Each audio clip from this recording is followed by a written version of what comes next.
Hey, everybody. Welcome to another episode of Breaking the Block, where we talk about writer's block, if you believe in it, and all things that might keep us from being creative. So, I am going to let my co host introduce themselves and tell us about what they do and how they're doing. And we'll start with Mama Maggie and go to Rach, Skye, Jenna, and Nicole. Hello, lovelies. Mama Maggie Ward here, independent author, stroke survivor, and migraine sufferer. And I have lots of books. Starting off with The Huntsman's Honor, the Huntsman of Adama's prequel for the massive Relic of Time War series that is coming up on book 9 for that series. So if you like, visit my Amazon page listed below, or if you can't afford a Kindle or Amazon, I keep all my rough drafts for free on my Inkit page because I understand times are tight. And Rachel. I'm Rachel D. Adams, or Rach if you just want to call me that. I'm an author and an author tuber, and I also have a blog about what I do and how I do it. I have 2 series going on at the same time because we decided to write a prequel series out of nowhere. And it's called the Dragon Tasker series, about a dejected dragon shifter who works for an organization that's out to kill him. So on to Nicole. I thought Skye was nuts. It doesn't matter. Okay. Hey y'all, I'm Nicole. Also as Luna in the writer community. I write dark poetry and fantasy. I am the creator of Shadows Abyss, a collection of dark poetry. I am the co-creator of Enchanting Tales Publishing. My channel on YouTube is Luna's Mystical Lights. I also help run the Writing Sisters with my sister, Lauren. Hey there, everybody. My name is Jenna O'Malley. I'm your soul writer, author of sci-fi fantasy with dashes of romance and nerdy references. Alongside the raw healing stories my characters weave throughout time and space, I help other soul bards to get their books and their bookish business back on track when trauma and life play foul. So also I run Soul Bard Academy, which is the entity we do that through. And the Myrna Annals comes to Kickstarter again, 7/8/2024. Thank you all for being here, and I'm going to pass it on to Skye. Good morning, everyone. I'm Skye. I'm a fantasy author who typically writes paranormal romance under the name S.D. Haggis, and I'm just here because these lovely ladies invited me, and I'm just here to have a good time. I write and do things, and I don't know what else to talk about, so yay. All right, awesome, y'all. For those of you who may not know me, I am writer Sam Wicker. I am an author tuber, an author of fantasy with tons of romance. Most of it is spicy. And yeah, you can catch my books up on Ream. The link should be down below, as well as all of my co-host links, I do believe. Pretty sure. If not, I'll rectify it in a little while. But let's go ahead.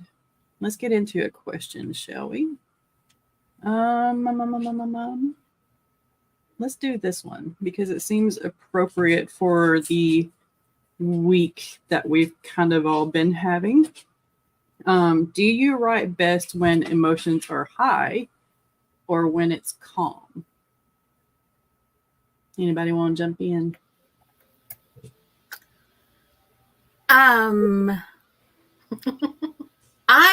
The writing is what tends to make me emotional, but I like to write funny scenes. I like to write dramatic scenes. If I can't make my readers cry at least once during my book or make them laugh out loud, then I have failed as a writer. So as much as my emotions fuel my writing, I feel like that my writing also fuels my emotions. Gotcha. I feel like it helps when you're writing poetry. You're able to tap into that emotion you're trying to convey while you're writing the poem. Something you're like trying to do for like something that's like sorrow or remorse. Gotcha. Anybody else? I've said since I was in high school that writing is therapy for a reason. It depends on what I'm writing. I very much agree with Nicole. When I'm really upset, I tend to just go into poetry.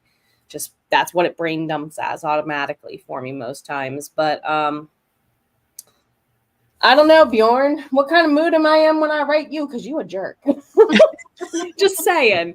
Like, I'm trying to think. Some of my characters are just jerks.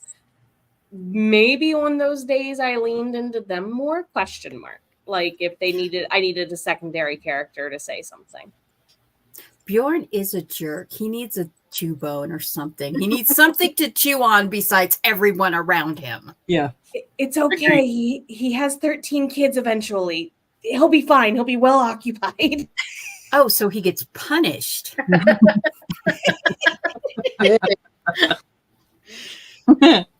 Yeah, I'm with Jenna. I love the emotions of a moment flowing into my writing. This past week, I had a lot going on, and so I got a lot done because I was just like, oh, well, I'm in this mood, so I'm just gonna put it on paper now and see where it goes. And as to the jerks, it's usually when I'm in a annoyed mood with something, and it's my way of getting it out of my head. So I write somebody that makes sense. Usually Kieran Whalen is the one that I default to when it comes to that. I can see that. Also a big wolf.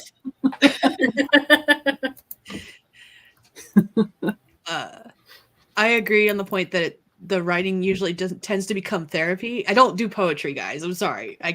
Not my thing.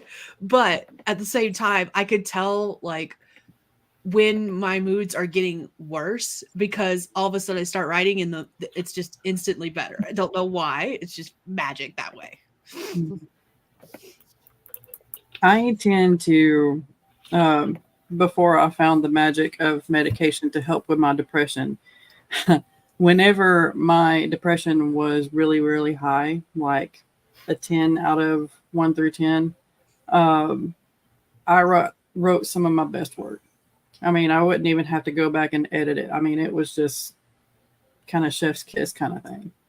But now that I'm level, I guess, there are times where it's like I have to push myself in order to write. So it's almost like I need my emotions to be high in order to write. But at the same time, it's not a good quality of life. And therefore, I don't write as much if my emotions are high, if that makes sense. I've always wondered about that because I'm one of the holdouts. I haven't gone to see a therapist. My PCP has been really awesome with me to work with me when it comes to things like this. But I've often wondered what would happen to my characters' voices if I change too much as far as my brain chemistry is concerned.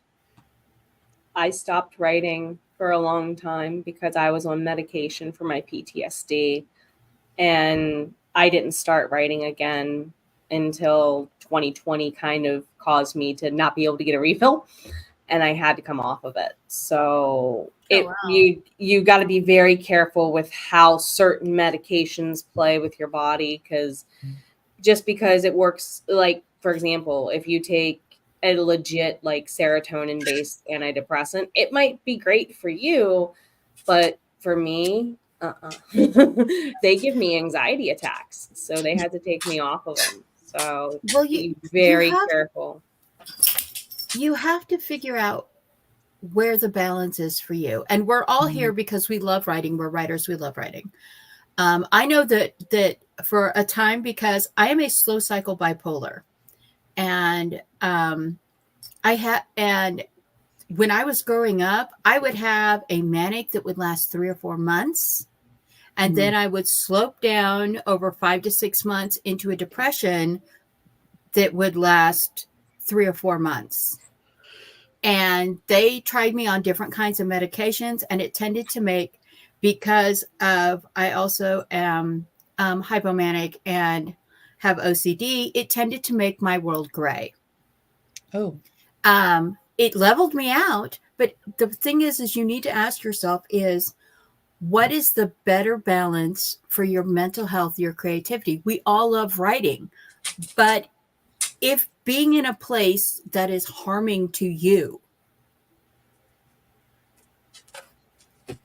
but you can write, versus being in a place where you are managing, coping, living life, not depressed or self-harming, but you can't write. It's a great struggle, and all through history, you can go back hundreds of years. They have documentations of creatives who have had struggles with mental health and medicating versus not medicating and how they treat things. I mean, okay, The Starry Night, Vincent van Gogh's most famous painting. Yep. Everyone knows that painting. He was in a mental hospital when he painted that painting. Mm-hmm. People don't know that. He was in a mental hospital because he was drinking, he was doing opium and other things, and literally he realized I am on the verge of killing myself. So his brother puts him in a mental health hospital, and he was still painting, but he came up with some of the most beautiful things when he wasn't self-medicating. And so as creatives, there is the eternal struggle between mental health balance and our art.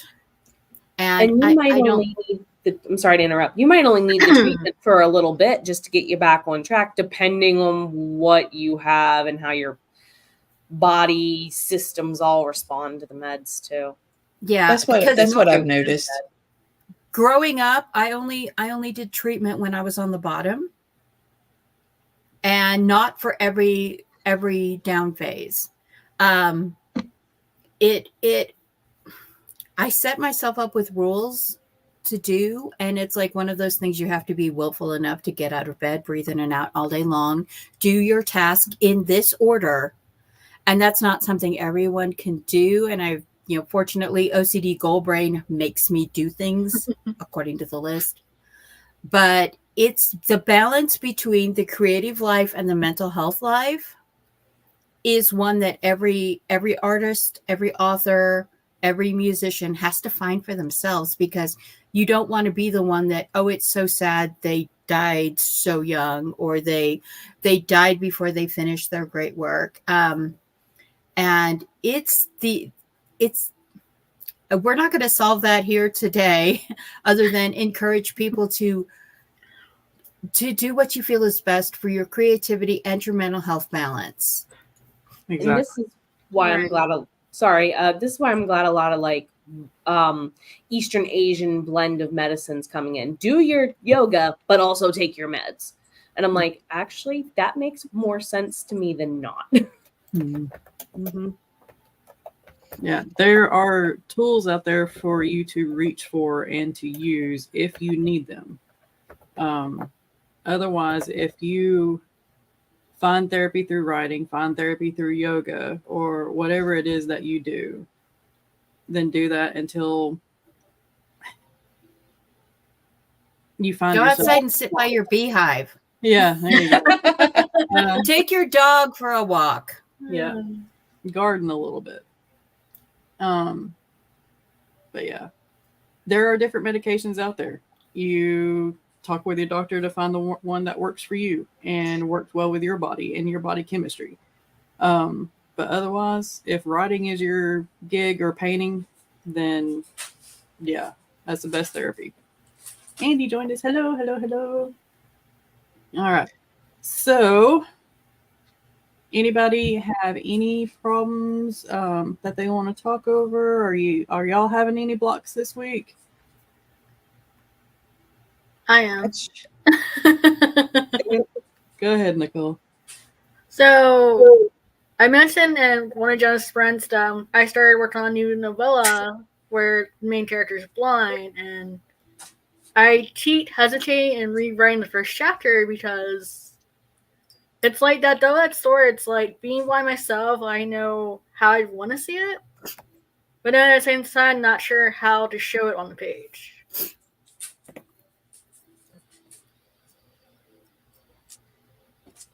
Hey, Dee.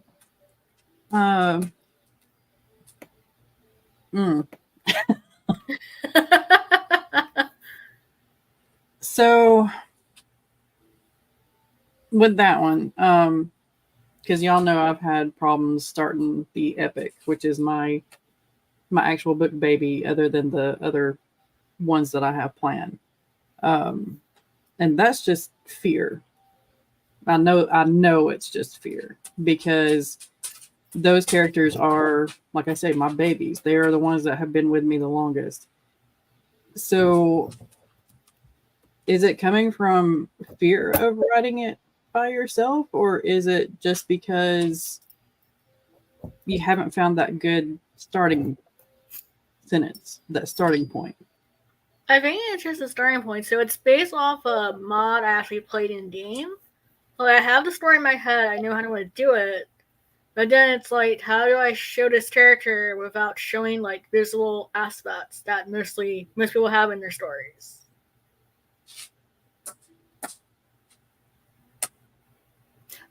Okay, so you want to are you meaning that you want to have the character like in a non-visual world where you're describing things from a non-visual perspective? Yes. Okay. That would be a thing of you would literally have to lean into the other senses, the sense of smell, the sense of taste, the sense of touch, the sense of hearing. I grew up with a partially sighted mother and a miserly father. So literally as a child, I learned that as soon as the sun went down, the lights went off, and because we're not wasting that electricity. And I learned to walk through the house like completely dark. And it's still to this day, I will walk through our house, no lights on at all. And my husband is like, how do you do that? But it's like one of the things that literally you have this map in your mind of where all the furniture is. Mm-hmm. And it's like you feel where that furniture is. Of course, if somebody pulls out a chair and you don't know it, your toe is going to pay for that. Oh yeah. So yeah, you know that life. Yeah. So what you'll have to do is lean away. Just don't go for. Do not use the visual cues. And it's so temptation, because in writerly things, I mean, they always say show don't tell, right. But the whole reason we're writers is to show you our world. Mm-hmm. But there are other ways to show the world. There are other senses, like in Red Velvet and in Enemies, in the whole Pagosa Cliff series. Whenever you walk into Millie's bakery, the sight of the bakery is not what you see. The first thing you get every time you walk into the bakery is, what do you smell? What is the smell, and how strong is the smell, and can you taste it? That's what I think. If you're writing a non-sighted person, don't go for the sighted cues, because the other thing is, and I'm going to point this out because it's a peeve of mine for someone to say, oh, well, this character has this disability, and then they completely ignore that disability as the character goes through the book. You can't have a character that is deaf and yet they hear things around them, because they don't. They feel things, they feel the vibrations of things, but they don't hear things. Unless you identify what the continuum is to the amount of they're unable to do that sense, you can't play on it. And some of us, like she was saying, we do it without thinking.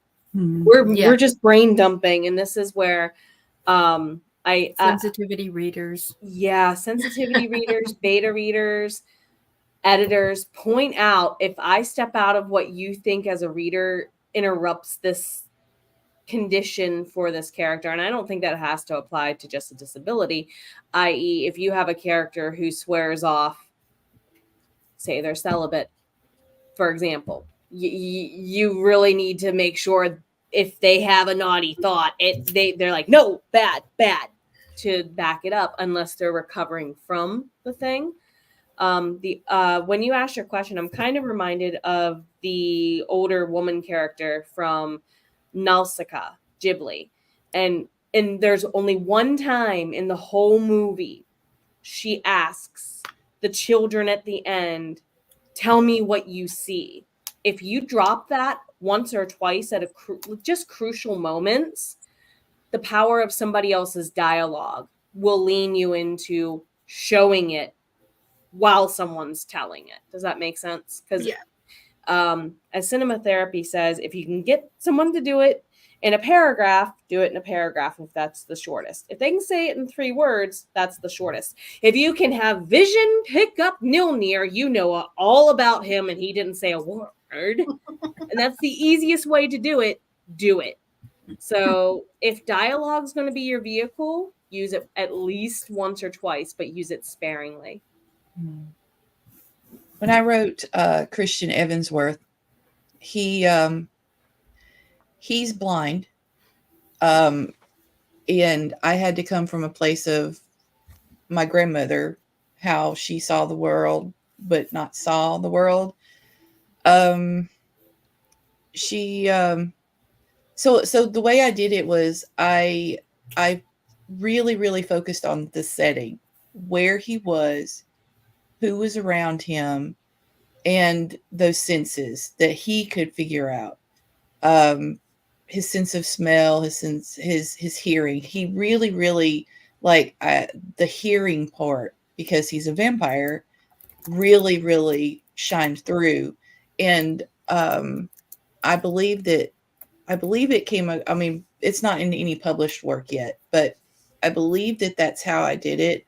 The entire introduction of his point of view was through what he heard, how people were saying things, their tone of voice and how they were saying things, and the sense around him, because it was almost a park-like area. So there was birds, there were crickets because it was going into twilight, and the breeze on his face and things like that. So it was a lot of emotion that was symbolic almost, because it was being described by his other senses, because we're so used to sight that we sometimes forget how our other senses play a part in our emotion.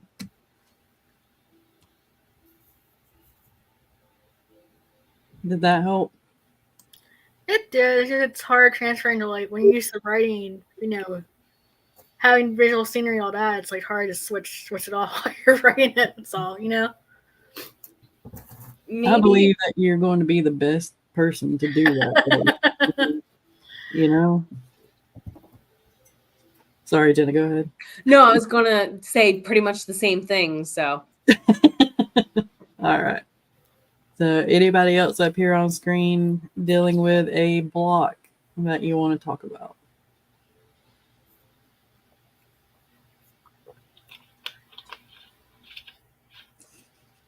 I was going to ask Skye how her 7-day word challenge writing novel challenge is going.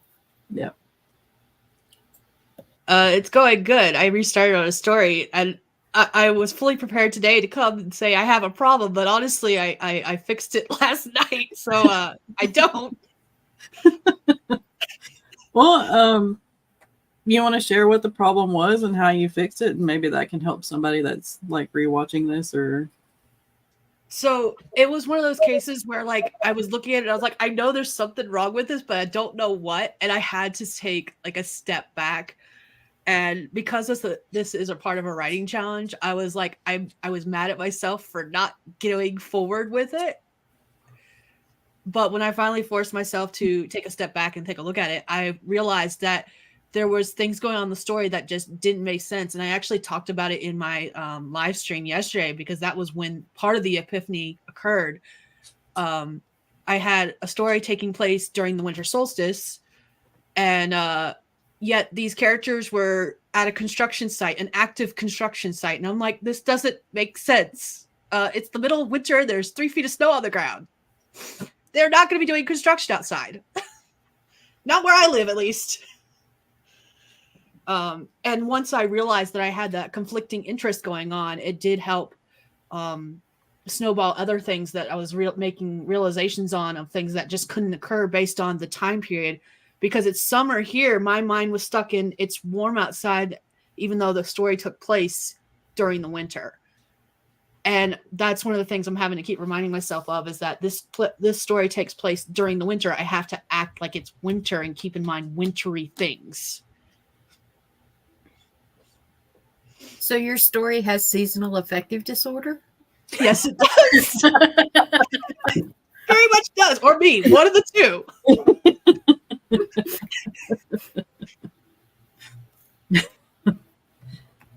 So let's see. I'm going to offer up a couple of mine. Like I said, I've got the fear of starting the epic. And when I finally started it, I realized that I didn't have a set time frame in mind. These characters, like one of the main characters is 2,334 years old. So he has a huge span of time where we can start this. But the other main character, she's only about, 400 years old. And she's like the one that's going to follow through the whole series, not necessarily him.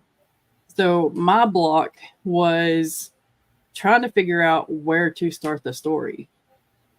One, because I know the 90s. I love the 90s. Not everybody knows the 90s. Not everybody loved the 90s. But yeah, and I'm still kind of trying to figure that out. And this is the reason why I love writing just complete fantasy, because I don't have to base it in any time frame. But yeah, that might be another thing that somebody out there is facing, because especially those that write fantasy or urban fantasy or something like that. So I had something like that. Since you're one of my readers, and I guess this may have come from having beta readers that are like lots of ages. So I've got one of them is one of the newer generations, and they were completely lost on why Gabriel wouldn't say anything about his sexuality. Why he was so repressed if he was famous or, out there normally anyway, and everything. And I had to explain the 90s, right. The 80s and 90s, because he grew up during that time frame. Now he's an adult, but he's still, in the closet, or he, at least for the first 2 books, he's in the closet. Yeah. So thank you, millennials, for smashing that ceiling. Just saying. Yes, it's great. And that was part of the reason we wanted to write them this way, because we had so many friends that were just kind of like stuck. And it's just that's a legit thing. It took me a long time to figure out, well, do I upgrade? Not upgrade. What's the word? Move the entire timeline up, or do I just leave it where? But it really would take away from the character if you did that. Yeah. So.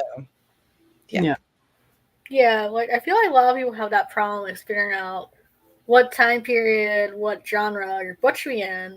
It's based off of what you're comfortable writing, what you know, and also what would fit the characters you're writing for as well. Research. Yeah. As an editor and a coach, all I tell you to do sometimes is research, because I don't know. Yeah, but seriously, that's what I tell people. If you don't know it, look it up, because someone will slam you for it if you don't know it. Oh, absolutely. Oh, yeah, they'll put in your place. The but the thing prequels were in the the problem 1800s, so I had to do a lot of research back then. Yeah. well, the other problem is that the people that have these super modern, like the millennials forward attitudes, will, if you write something historic, like, okay, the vampire's dragon, Cineas and I can't remember his name. Sebastian. Okay. Cineas and Seb. That's how okay. There's a lot of people who would be like, why were they hiding what they were? Why would they go out and someone would and with their friend and pretend that she was one of their dates? And it's like, well, in this time period, first That's of all, the they're a dragon and a vampire, so they've already got a death sentence hanging over their head. They're warlords, wanted. so they are both on Crimson's most wanted non-human list. And but the other thing is just the fact that they had this relationship means that they had an extra layer of target painted on them. Mhm. And there are some people who are like, well, you shouldn't write it like that, it's oppressive, it's this and that. Really, no, it's the reality of the time. And the reality of the time is they could not be together in public, period. And it had nothing to do with their species and everything to do with their gender. And so that's one thing that it's like, it's really interesting that I've seen like some things that like claim to be like historical romance and stuff like this, or like a sapphic historical romance. And it's like, you realize that these two women would never have kissed in public. Mm-hmm. Roommates. They're roommates. They're companions. And it's like, and there's a lot of like really young readers that are just starting to get into romance genres and stuff like this. And they can, besides, they have no comprehension about how hard it was for previous LGBTQA generations to just survive. Mm-hmm. I mean, I in my Pagosa Cliff series, there's the scene where, okay, the old Sheriff Ray, who was sheriff for like 60 years, everyone in Pagosa Cliffs thinks that he fell in love with this when he worked for Wells Fargo as a security agent, that he fell in love with this little China girl who then went home to marry for an arranged marriage. And that's why his heart was broken. And he never married again. He never dated. Well, the real story was more complex than that. He fell in love with a man who was a Qinglu, like a geisha. And then he went home to get married. And instead of getting married, he killed himself, and Ray went after him. He was like, I don't care. I need him. I love him. And he went out there. And by the time he got there, Guangxi had already jumped to his death rather than marry. And Ray came back a broken man, but they had to hide that literally for that entire generation, because that was the pre-World War II and then Third World War II and then up to modern times generations, where that, he would never have been able to be the sheriff of a rural Colorado county if anyone had knew. Mm-hmm. And then because the great grandson, who was taking over the veterinary practice of Ray's brother, Cornell, he came out as gay to his family. And I write about how he struggled with, he supposedly has all the benefits of being a blonde-haired, blue-eyed white guy from a well-off family. But because he's a gay cowboy, that's an automatic second-class citizen stamp on him. And the fact that he brought his boyfriend and eventually husband back home to run the family veterinary practice after veterinary school, that was a thing in the story about, people disparaging even today because of attitudes that have existed for literally hundreds of years. And it's very interesting that this shift of attitudes, because if you go back to the Roman Empire, back to the Greek city-states, all the way back, ancient Egypt, you can go back thousands of years. And even in the Jewish culture, homosexual relationships were normal. There were just people that were married to men. There were just people that were married, women that were married to women. Did they have children? Yes, that was expected. That was a thing. But you could also have your true love and have a spouse. And this was a normalized thing. I mean, you can go back and look at the Theban warriors. This is something that is talked about in Greek history, is the Theban warriors, and how there were these men that were couples that, because they weren't going to have children, they literally dedicated themselves to the military and would fight, and that was their life. And I have this in Spartan Chimera. I have a 2-father couple that are raising one of their nieces, and it's back then that was normal. Back then that was not something that was thrown off. But then you have the rise of Christianity and this backlash against the Roman lifestyle, particularly Corinth.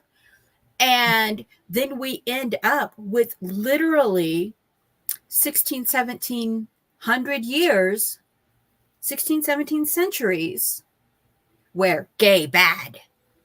And this is something that as writers, we're having to address in our tropes, especially if you're writing historical,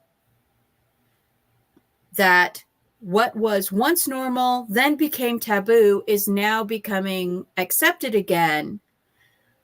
But there is this war about how much acceptance this is. And I support a group. I'm a part of, and I donate and I support a group called Gays Against Groomers, because there is this mentality that's been put forth that all homosexual people are pedophiles grooming children to be molested, and that is not true at all. First of all, that was literally why my older brother was not allowed around me when I was a kid. I don't know anyone. I literally, of all of the gay and lesbian friends I've had my entire life, I don't know any of them that were pedophiles. If anything, I know more straight pedophiles than I know homosexual ones. But there is this mentality, but then there is that part of that community. I mean, sadly, pedophiles exist in all levels of community everywhere. And so it's very difficult to write historical fiction accurately in a way that millennials and younger will see it and realize, oh crap, that they could have been killed and no one would even have investigated. Mm-hmm. They could have been murdered in their home and no one would have even investigated because they were those kind of people. Yep. So right. It's all about the research and the historical perspective. And don't go by Google. No. Don't go by Google. Somebody recently tried to compare their Google search to my library level special collections research I do on the history stuff for my series. And literally I said, clearly you are not my intended reader, and left it at that. So seriously, you can start at Google to get some names and some dates. If you're going to use Google, at least use Google Scholar to research this stuff. It'll at least spit out the .edu, .org, actual stuff from people who know what they're talking about. Consider Google your digital card catalog, not your source. Exactly. Bingo. Yep. Though, I'm going to be really honest, as a former English teacher, no one has a clue what a card catalog is. I know. I just completely aged myself there. That being said, I have one of the newer generations for my kiddos, and our library does still use the card catalog. So I was actually teaching them how to use the card catalog the other day, and I was so proud of them because they figured it out. I was like, yes, proud mama moment. I worked at 4 schools where I had the unfortunate trauma of watching them uninstall them.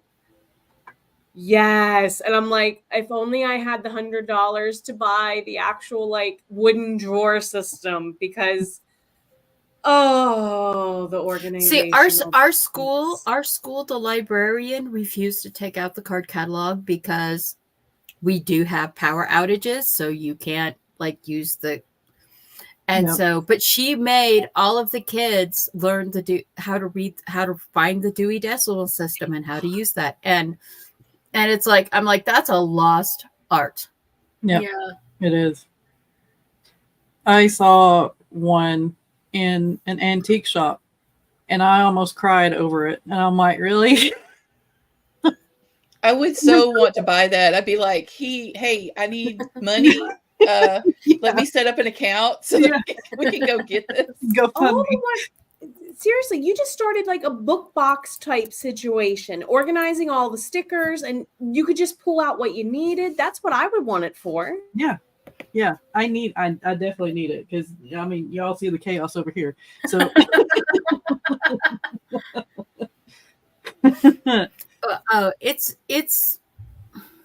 it's insane. And but you know, the flip side of that is also you can push it too far and you make it look like you're justifying that behavior. I know that my editor right now, the reason that my next Pagosa Cliffs has not come out is because she is struggling with a book that was published like a decade ago. And it's this historic romance set during the colonial time, the United States colonial time. And while it is very historically accurate, and as a beta reader and sensitivity reader, I can now tell you that I could walk around colonial England or colonial Americas, know exactly where I was and exactly where I was going, and find myself from point A to point B. It is that accurate. However, the tropey, he does do respect to some of the earlier Pataqua, Algonquin, and tribal cultures. However, this toxic white man attitude about all of the chieftains being drunks and all of the squaws being promiscuous, while yes, women had their own autonomy and could choose who they wanted for a partner. And this idea that in that time period, the trappers and fur traders would have their squaw friends and then have a nice white wife at home goes through that book.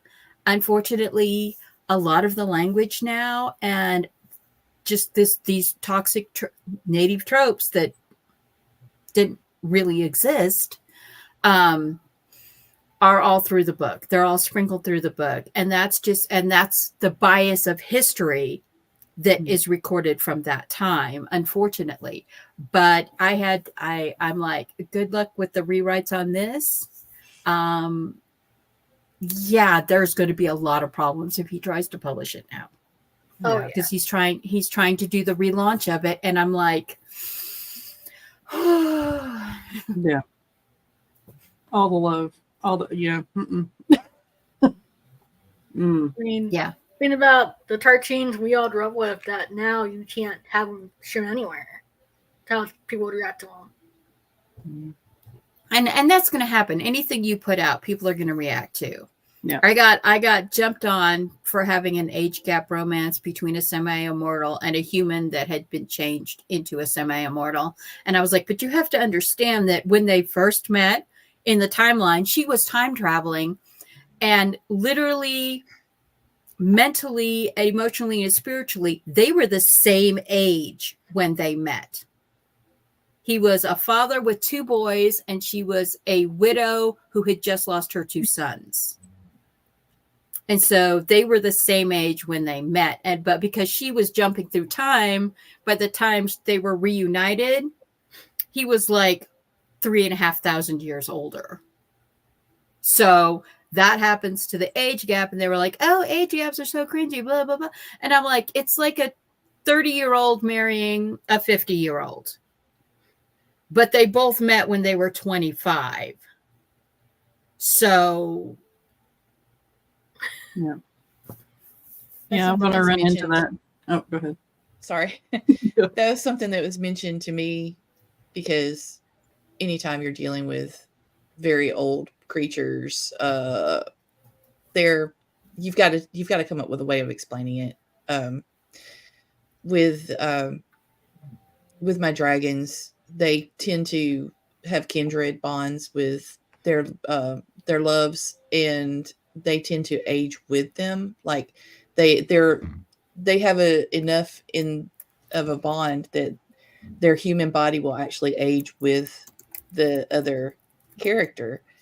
And somebody had pointed out that I've got Gabriel meeting and having a crush on Sidious when Gabriel is only 17.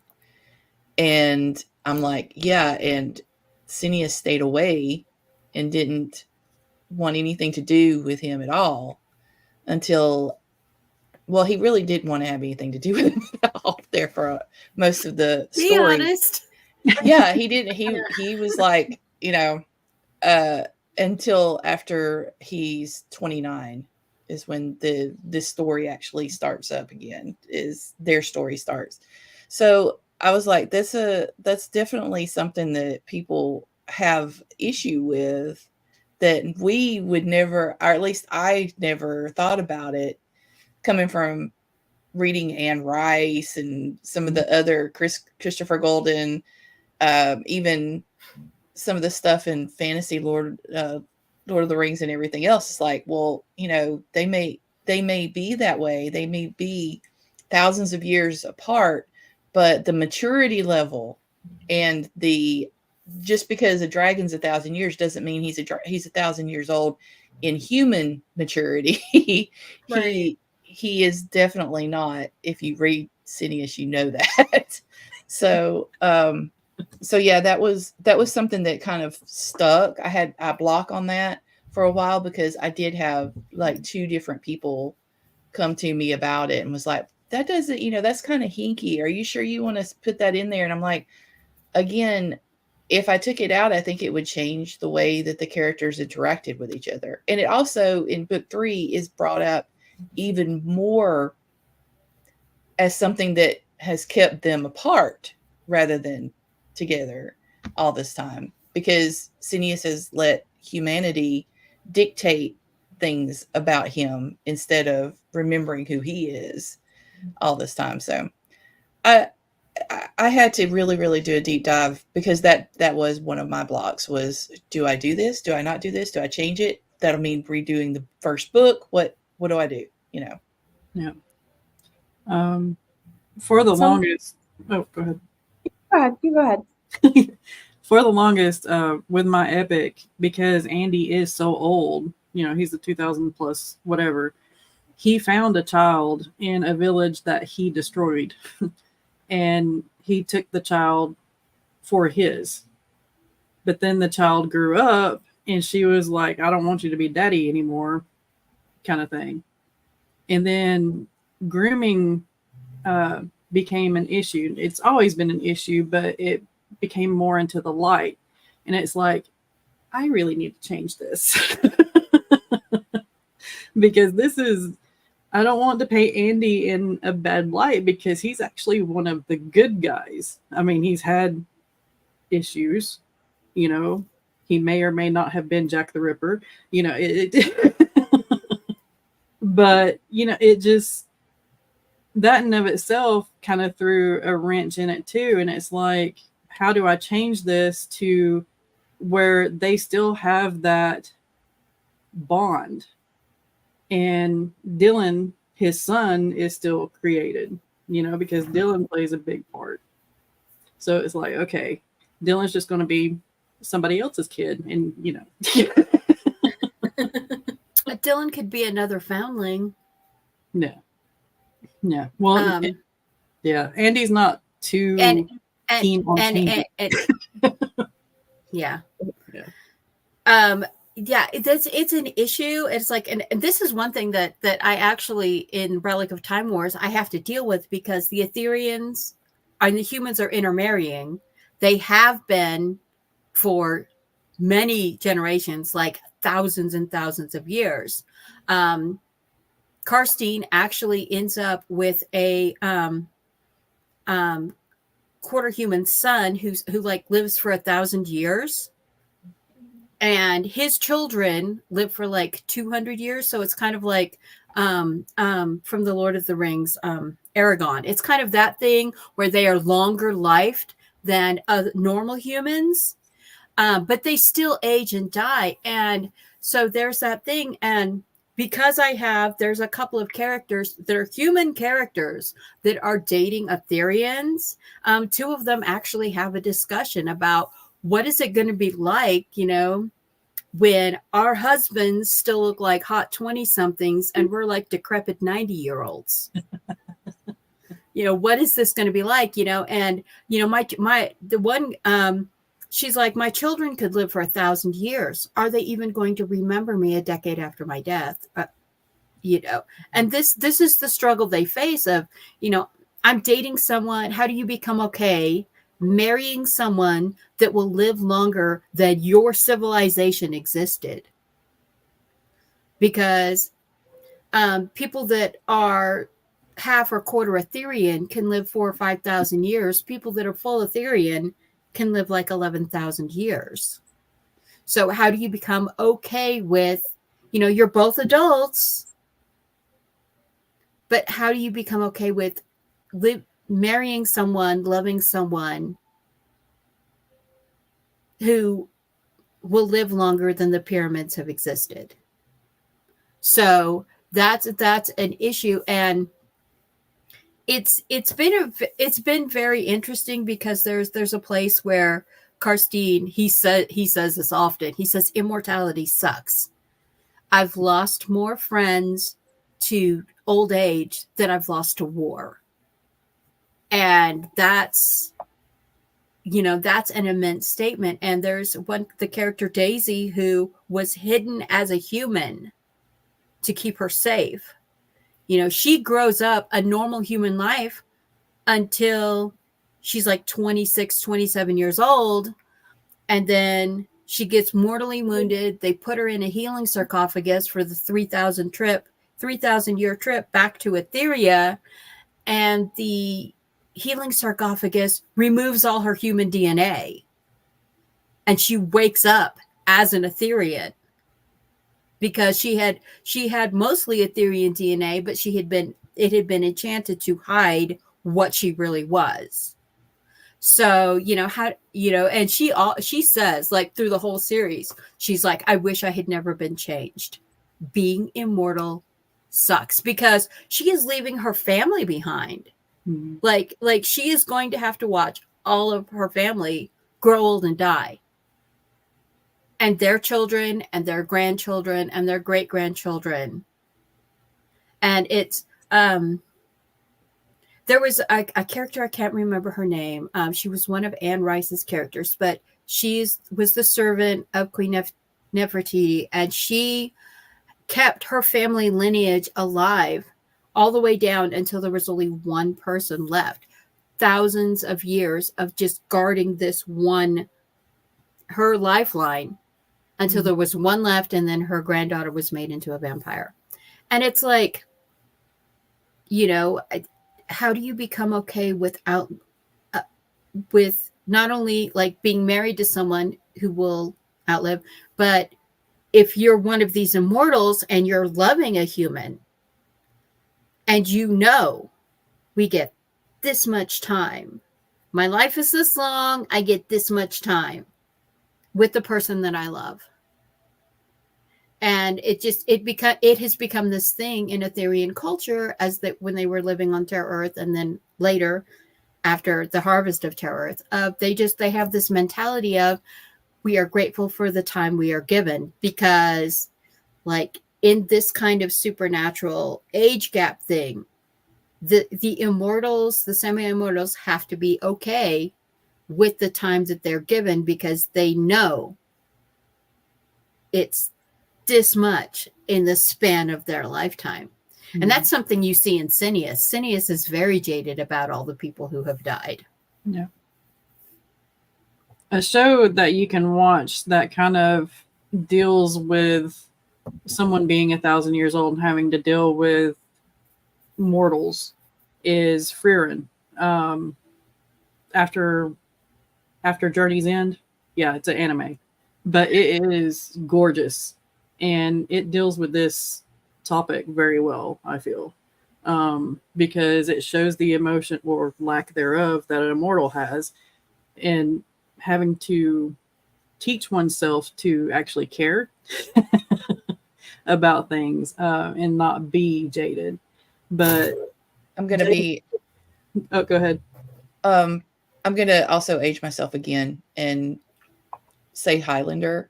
I was thinking the same thing. Who Wants to Live Forever? Yeah, that song. I've got that on my playlist because that is one of the songs that just really helps with that. And to this comment, yeah, it depends on the author how they want to do their work. Sometimes that goes in with the tropes that they're writing, that they do it this way and they've got a specific audience in mind when they do it this way. I come from again, Anne Rice and also the Highlander series was one of my favorites. I actually still have the VHS copies. So it's a matter of I have the DVDs. Oh, so yeah, the idea that when I said like Cineas, sometimes he shows his maturity level and stuff like that. It's not that he hasn't learned. It's not that he doesn't have the experience. It's just that the way the dragons would be, I guess, where he's at. He presents himself like a 40, 50-year-old human in his shifted form. And he's been through the ringer. He's lost people. He's lost loves. He's lost children. And it wasn't just because of the species. It was other things. So, yeah, that is kind of a pet peeve, but at the same time, I understand why they write it because they're writing to a specific audience. Yeah. So another thing that you could do with tackling something with like the dragon shifters, maybe their age in one form. Okay, so as an example, I tell everyone that I am 34 years old, but I'm a level 20 writer. I've been writing for like 20 years. You could do the same thing with your shifters. In their dragon form, they may be hundreds of years old, but in their human form, maybe they are like a 17-year-old kid. And so they're going to have that mentality of a 17-year-old kid when they're human, but when they are a dragon, they're going to have that hundreds of years experience. Mm-hmm. That is another way you could tackle something like that with the ancient beings. That's an interesting way of doing it. I think that's pretty cool. Yeah. And kind of contextualizing the whole "do you want to live forever" thing, it doesn't just affect romantic relationships. Ian has, in book 4, someone who's very dear to... I know some of you are reading. I'm trying not to give you spoilers. Ian has someone very dear to him come back in book 4, and he has the option to invite them. Do you want to be my first turnling? And they're like, no. I've been with you guys long enough to see what you go through. No.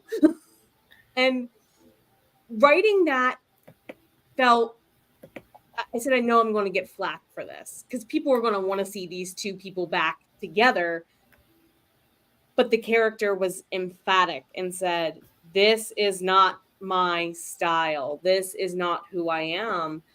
So, yeah, it can not just affect their romantic relationships, but like if their best friend from childhood, all of a sudden it's like, why did you age and not me? Starts being a thing.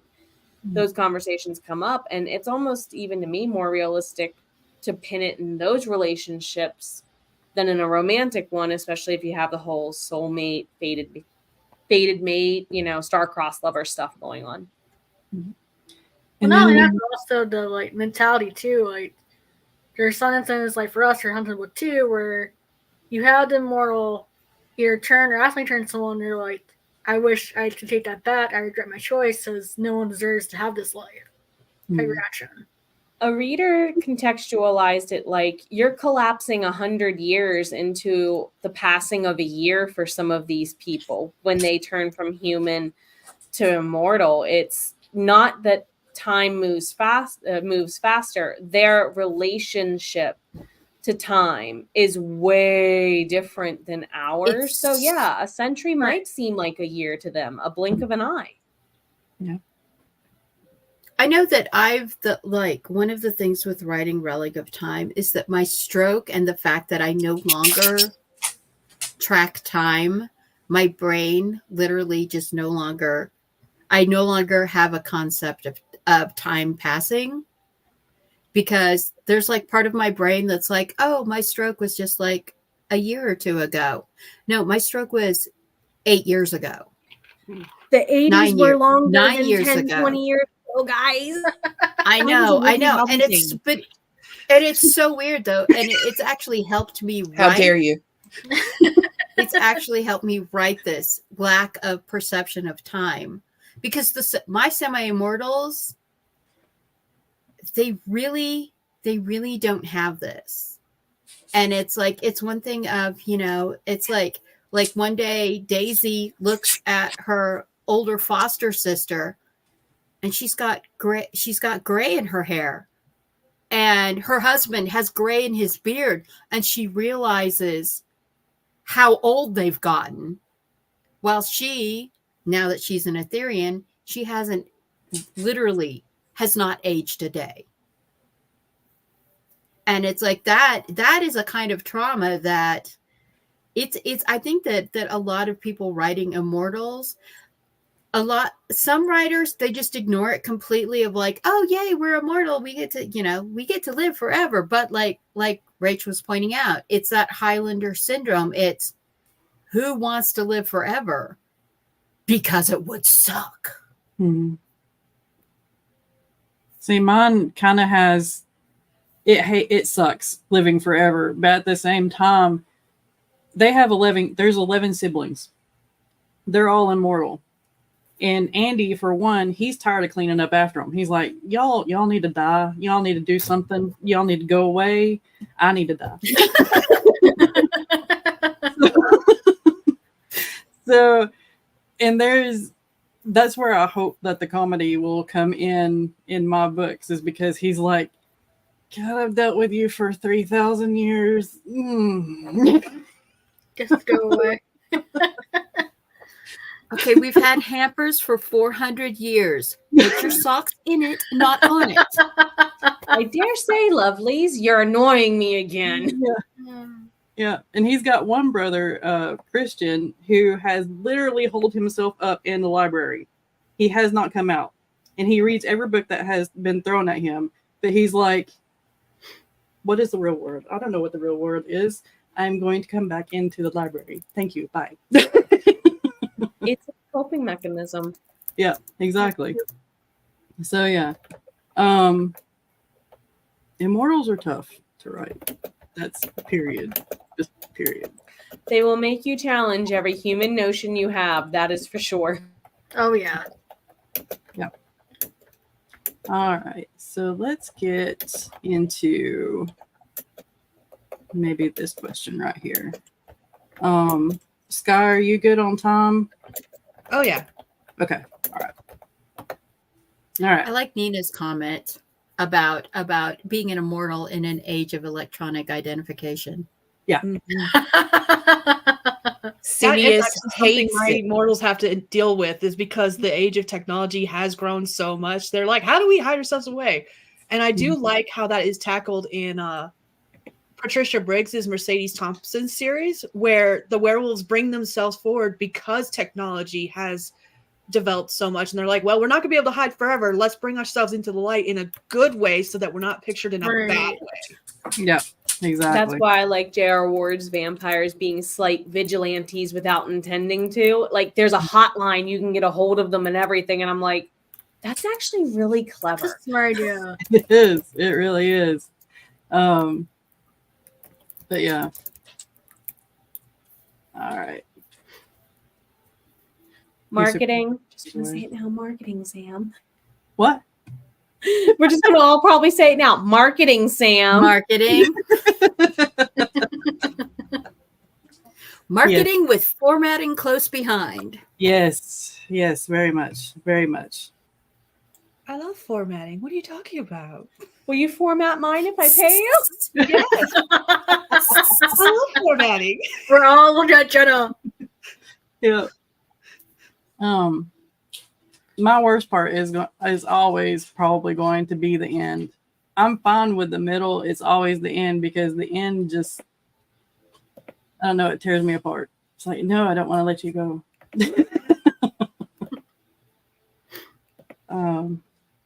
For me, it's the order because we wrote all of this stuff so long ago and everything is in a specific order. But when you translate our stories into books, finding the correct order and making sure that you choose the correct characters that you're going to include versus the characters that you're not going to include, things like that. Oh my gosh. It's been a pain. Or you Ream has helped with that. You start moving things around and one character now dies before they are in scenes later in the book. So you have to backtrack and you have to put in you have to add another character so they can be later, but that's Yes, we literally did that. Like we had Inya's character has a really funny. I mean, he was good. It was comic relief for us. He has he has disappeared in the books. He will not be in the part of the books, but we wanted to keep a lot of the dialogue and some of the other things that he brings into it. So what we did was we kind of parceled it up between other characters. And I believe that was the biggest challenge for this particular work in progress. It was making sure that things that belonged there. And also, this is the one book where it's the last time we introduce any new characters into this series. So we had to make sure that we chose the correct characters. And we definitely had to do some cutting room floor situations. And the good thing is with Ream, we were able to put some of those stories on Ream for people to see and also for our hearts to be okay with cutting them from the main series. Yeah, I feel like that's the hardest thing in deciding what to show and what not to show in your books. It's like you want to write every character fully out and show every scene, but that makes a really long book. well, no, that you do do that, and then you end up with a 1.5 million word series to edit afterwards. That. Oh no, I learned this the hard way. The very first book I wrote was 10,000 words and was only like a quarter way done. So I learned that lesson the hard way. Oh, no. I wrote the entire Relic of Time Wars series. It was like 1.3 million words. And then it's like just slowly been adding, like as I've been writing it, the world has been expanding. The characters have been expanding. And it was just like things I have to add to make other things make sense. But those have to be added like 3 books in the past and has to be threaded back through all of the books between point A and point B. So you have to kind of weave it in because that's one thing I hate is just like a pop-up thing. Like Right. It's like I love Star Trek. I've always been a Trekkie, but their pop-up technology things. Oh, I feel that, Devin. I feel that in my soul because I wrote the Guardian's death before I wrote the 4th book. And that death happens in like the 9th book. So yeah, and I one of the books I needed a comic relief scene. Because it was a really tense book, and I needed this comic relief scene. So I moved this scene where they try to destroy Daisy's coffee crop because FYI, after Terra Earth is destroyed, they can't find any place to grow coffee, and that's Daisy's addiction. And they need her to have coffee so that she can win the war. And so they send like some zombies and this Demonosaurus mutated Genosaur to go destroy her coffee crop, and she's like, "Hold my coffee! Don't spill a drop of it." the person who leads the thing, at this point in the series where I'm moving him to, nobody knows he's been indwelled by a shadow yet. So I have to move the big reveal that it's this indwelled person that has actually gone to attack Daisy, and he doesn't even know he has a shadow yet at this point. So I had to separate and undo things and redo things, because so later on that it's like all she knows is that this swordsman from the Shadow Kingdom brought these things to destroy her coffee crop, and she beat him. And it was this whole thing of after the battle is, why are you covered in blood and where did you put my coffee cup? Because there's only one place on all of the colony planets where coffee will grow.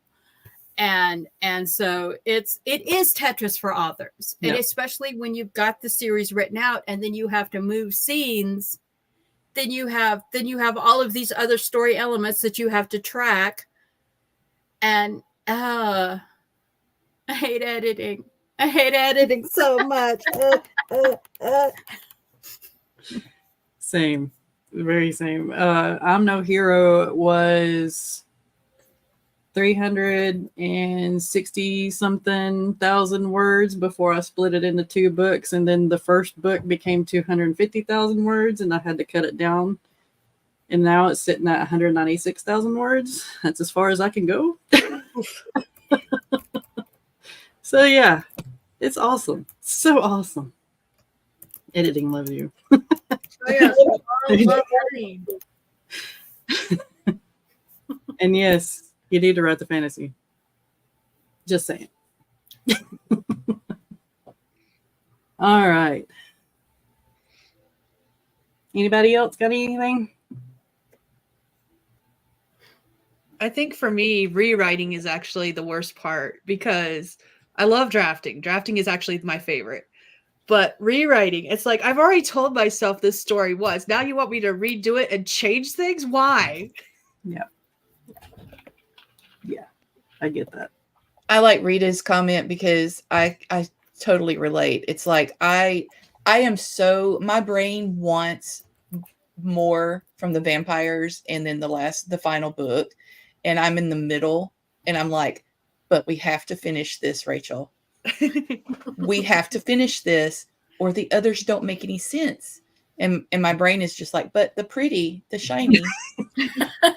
I'm going through that right now. Frey's standalone spinoff book literally sets up season 2. And I'm like, you need to know what shenanigans he gets into before he sends his nieces and nephews off to do crazy things. And I'm like, Frey's middle name should be Shenanigans. Don't give his wife ideas. That's also the fun challenge when you're writing with co-authors. A lot of times Lauren will write a scene and before that the person will be injured or time will pass and she's like, you're healed. Like, no, love, like it doesn't work that way. And you're like, I had to always like trying to jump in, like, no. I was like, you have to faint like in real life, like this doesn't happen in 2 seconds. Yeah. Yeah. They're not in God mode. Even gods get taken care of and taken out and knocked out. Just saying. This right here. I completely agree with what Eva just said. Yep. What you said? If only the story could fall out of our brains as fast as it falls into them. I keep saying we need a machine that like records dreams, which just plucks the thoughts out of our heads and types them on the computer, but no one listens to me. No one probably be driven by AI. I would totally like sell a kidney to get a telepathic typewriter.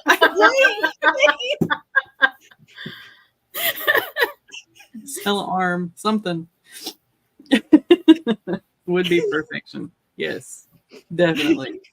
Oh yeah, that's a project I'm not looking forward to. I like all these notebooks of written word, but now I can't see anymore. It's like crap. I'm like, how am I supposed to put you in type form?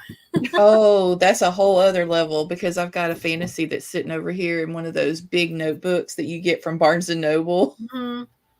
And I'm just like, I haven't seen it or written it in it for years, but I want to do it now, and I'm like, oh, Yeah. dictation. I think I'm gonna try and figure something out. There are some, I don't have a printer that does this, but there are some printers that will scan those into documents. But again, is it AI driven? Probably. Is it expensive? Probably. Mhm. Yeah. Yeah, my whole bottom row right here. And then there's a box in the shed of stuff that I've written that I need to put into a document. It's like, oh my gosh, why? Yeah, I feel like between me and Laura, we have like 40 books just staring at us. It's like, type this out. Not me sitting over here with like a shelf full of notebooks that I have every intention. It is on the project list to digitize them. Yeah, exactly. Just the story seeds. Not any stories in here. This is just story seeds. Yeah. Oh, we have a scroll, aka document with all our story seeds. Same. Yep. Yeah. 53 and counting. Yay. Yay. Especially when Lauren sees the cover, she's like, oh, I have no idea. I'm like, no. Put it down. We need to de-evolve her from the book cover groups. I had to do that. After buying 30 plus pre-made covers, I have to wean myself off of that habit. But they match the story.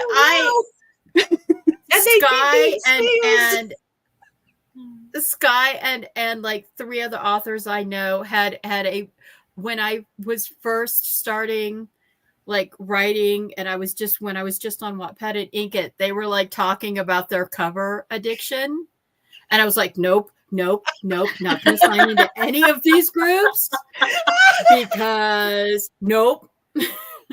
I don't, Mary had this thing where she was like, she's like, okay, I just bought a trilogy worth of covers for books I don't even know what I'm going to put them on, but I want them. That's her. It's like, it's not good as her. So I'm like, what are you going to do with that? I'll tell something like, no, like put it back. Write the story first, Lauren. Feel called out. Feel attacked. We love you. Hey, she's Skye has enough book covers that she could put them. She could create her own like Oracle deck of just book covers. Wow. So you need to find a wheel that does the images so you can just do the wheel with the images and start writing that. I'm slowly working on that because I did discover my wheel does do that, actually. That's a great idea. I was just about to ask if you knew it did that or not. I'm sure now. What's done for your day? Spin, and it's this one. Oh my gosh. Oh, gosh, that's funny. Oh, hi, Jen. Welcome. We're just about to run over to Skye's stream. Yeah, this is going to be Skye's stream. It's going to start in about 10-ish minutes. So, yeah, we will be here on the 7th because I know the AWC is next weekend and I don't want to overlap with that. I may or may not be here. I may be on vacation. We shall see. Okay. All right. It's all good. But yeah, outros. Yes. You want to start, Nicole, and then we'll work around? Sure. So as always, this is fun. Like I said, my name is Nicole, and off me, I'm known as Luna's Frost. I have a YouTube channel called Luna's Mystical Lights where I cover magic. And I also help Lauren with her channel, which is The Writing Sisters, where we cover being writers as blind siblings. My poetry collection is called Shadows of Us, and hopefully sometime our first book, Hunted and Moral's Tests, will be coming out for you guys to reread. So enjoy.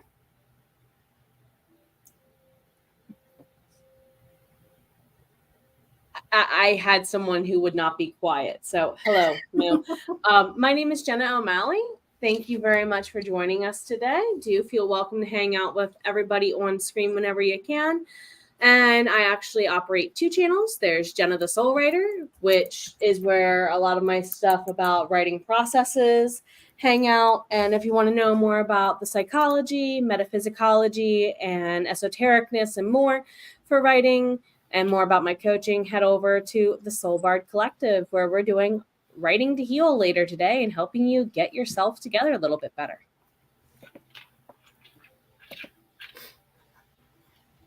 Skye. All right, sorry, I had to find the unmute button. I was like, where'd it go?